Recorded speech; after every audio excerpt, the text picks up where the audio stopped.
उस काल में और सबकी स्मृतियां बहुत अच्छी थी। मैंने ये कह देना कि स्मृति क्षीण हो रही है इसलिए श्रुत नष्ट हुआ है, ये तर्क मुझे पर्याप्त नजर नहीं आता। वो एक कारण हो सकता है लेकिन पर्याप्त नजर नहीं आता है, क्योंकि अन्य परंपराओं के शास्त्र आज भी सुरक्षित हैं और वो कहते हैं श्रुति सुरक्षित है हमारे पास, भले ही पूरे रूप में नहीं लेकिन 4 वेद हैं ना सुरक्षित, हम उनकी पूजा करते हैं ना। आपकी श्रुति सुरक्षित क्यों नहीं रही? उसका एक बहुत बड़ा कारण मुझे ये नज़र आता है कि हमारे यहाँ स्वाध्याय के भेदों में, स्वाध्याय में हम वाचना करते थे, पृच्छना करते थे, सब करते थे, लेकिन आमनाएं नहीं करते। हमारे यहाँ परंपरा में कभी पाठों को दोहराने की परंपरा विशेष रूप से विद्यमान नहीं रही। हमेशा उसका भावार्थ, उस पर प्रवचन, उसका अर्थ, ये तो हम करते रहे। लेकिन कोई व्यक्ति मुझे आज आपके पास सुरक्षित है ना उनकी कृपा से षटखंडागम, मुझे भारत में चाहे साधु परंपरा हो, चाहे श्रावक परंपरा हो, चाहे विद्वत परंपरा हो, एक व्यक्ति का नाम बता दे जिसको षटखंडागम याद हो, जिसको कसाय पाउड याद हो, सूत्र याद हो, समय सार फिर भी याद है लोगों को, प्रवचन सार फिर भी याद है, द्रव्य संग्रह याद है, रत्नगण सावकाचार्य याद है। लेकिन और मैं आपको दूसरी बात कह रहा हूँ, आज भी आप बता दो कितने लोग हैं जिन्होंने षटखंडागम को आद्योपांत पढ़ा है? विद्वानों को मिला के बोल रहा हूं मैं। आचार्य परंपरा वर्तमान की भी कितने लोग हैं जो आद्योपांत कसाय पाउड को पढ़ते हैं, षटखंडागम को पढ़ते हैं और पाठ करते हैं इसका। मुनि संघों में इसका पाठ होता है, कसाय पाउड का, आद्योपांत, षटखंडागम का पाठ होता है आद्योपांत। कोई ऐसी परंपरा ही नहीं।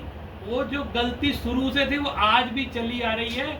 आज भी इसको सुरक्षित रखने का कोई प्रावधान हमारे पास नहीं है कि आगे भी सुरक्षित रहे, क्योंकि चैतन्य से चीज सुरक्षित रहती है, सिर्फ जड़ पदार्थों से सुरक्षित नहीं रहती। इसलिए श्रुत परंपरा का ह्रास हमारे अभ्यास की कमी से हुआ है।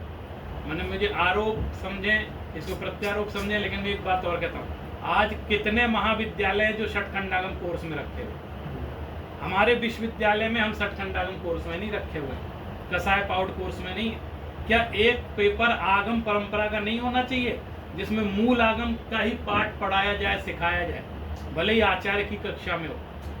किसी विश्वविद्यालय, सारे विश्वविद्यालयों के पाठ्यक्रम चेक कर लिए, लेकिन किसी ने मूल ग्रंथ को कोर्स में नहीं रखा है। और जो परंपरागत विद्यालय, सिद्धांत महाविद्यालय, जितने भी गुरुकुल चल रहे हैं, उनमें भी परवर्ती आचार्यों के ग्रंथ तो कंठस्थ कराए जा रहे हैं, पढ़ाए जा रहे हैं, लेकिन षटखंडागम कसाय पाउड का वाचन वहाँ भी नहीं होता है। वहाँ के भी टेक्स्ट में, कोर्स में ये शामिल नहीं है। तो आप बताओ, श्रुत नष्ट नहीं होगा तो कैसे होगा? क्योंकि आज भी हम वो अभ्यास नहीं कर रहे, हमें उपलब्ध है तो भी नहीं कर रहे। कितने मंदिर ऐसे होंगे जहाँ ये ग्रंथ ही नहीं होगा, उनके पुस्तकालय में मूल ये ग्रंथ मौजूद हो। ऐसे अनेक आपको वाचनालय, पुस्तकालय, मंदिर ऐसे मिल जाएंगे जहाँ के छात्र में ये हो सकता है। पूछो आप कई मंदिरों के, मुझे षटखंडागम पढ़ना है, आप निकाल के दो, कई मंदिर ऐसे मिलेंगे जहाँ होगा ही नहीं। तो आज के समय में क्या हमको ये प्रयास नहीं करना चाहिए, कम से कम इस मूल ग्रंथ की एक एक प्रति हर मंदिर में, हर पुस्तकालय में होनी चाहिए। यदि कोई व्यक्ति पढ़ना चाहे तो उसके सामने ये उपलब्ध हो, वो स्वाध्याय इसका कर सके, ये उपलब्धि होनी चाहिए। ये हमारा दायित्व है बहुत बड़ा कि उन्होंने जो उपकार किया सो किया, अब हम आगे किसको आगे कैसे बढ़ाएं। उस दिन भाई साहब से चर्चा हो रही थी, हमारे विद्यार्थी, शोधार्थी सब बैठे हैं, हम लोग एक बहुत बड़े विषय पर ये चिंतन कर रहे हैं कि सरलता करते करते हम लोग इस स्थिति में आ गए हैं कि हमने अनेक ग्रंथ पाठ्यक्रम से ही बाहर कर दिए।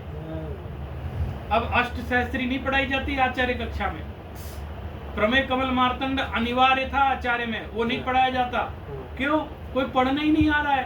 तो हम सरलता रखते रहे। एक दिन ऐसा आएगा कि आपको आचार्य की कक्षा में न्याय दीपिका पढ़ानी पड़ेगी, क्योंकि हम जो प्रथमा का कोर्स था, 8वीं में जो ग्रंथ पढ़ा दिया जाता था, उस ग्रंथ को हम आचार्य तक ले आए पढ़ाने के लिए। तो जो ऊपर के महत्वपूर्ण ग्रंथ थे, जिनके कारण जैन धर्म दर्शन बन सका, प्रमेय कमल मार्तंड, अष्ट सहस्त्री, स्यादवाद मंजरी और अनेक अनेक टीकाएं, षट दर्शन समुच्चय, अगर ये आचार्य नहीं होते, आचार्य अकलंक, आचार्य पूज्यपाद, आचार्य प्रभाचंद्र और अनेक आचार्य, हमारे आचार्य विद्यानंद, ऐसे आचार्य नहीं होते तो जैन धर्म सिर्फ धर्म बनकर रह जाता, दर्शन नहीं बन पाता।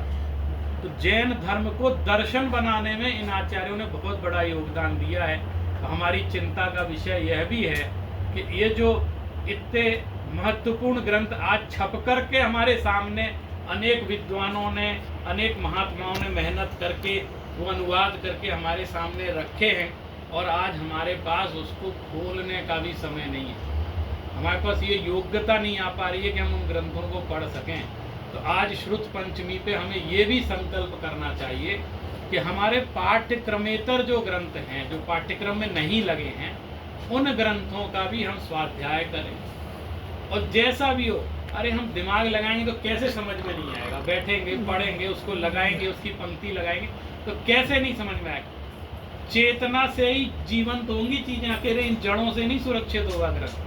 जब 8-10 लोग ऐसे हमारे सामने रहेंगे, साहब ये अष्टसहस्त्री के विद्वान हैं, 8-10 लोग ऐसे, तब लगेगा कि हाँ ग्रंथ श्रुत परंपरा सुरक्षित। तो मैं तो कभी कभी इन चीज़ों पर विचार करता हूँ तो बहुत व्यथित भी हो जाते हैं कि भाई कैसे हम लोग जो काम कर रहे हैं वो भी बहुत है आज के समय में, कि साहब इतना भी चल रहा है तो ये तो सोचना ही पड़ेगा, इतना चल रहा है भी बहुत है, लेकिन वो भी तो सोचना पड़ेगा कि जो बड़ी बड़ी चीज़ें थी उनको भी तो सुरक्षित रखना है। आज हम कहते हैं नए ग्रंथ लाओ, नई पांडुलिपियाँ लाओ, उसका संपादन करो, अनुवाद करो। किस मुंह से कहते हैं जो संपादित किए हुए ग्रंथ तो कोई खोल नहीं रहा है। ये भी तो काम करो जो संपादन करके अनुवाद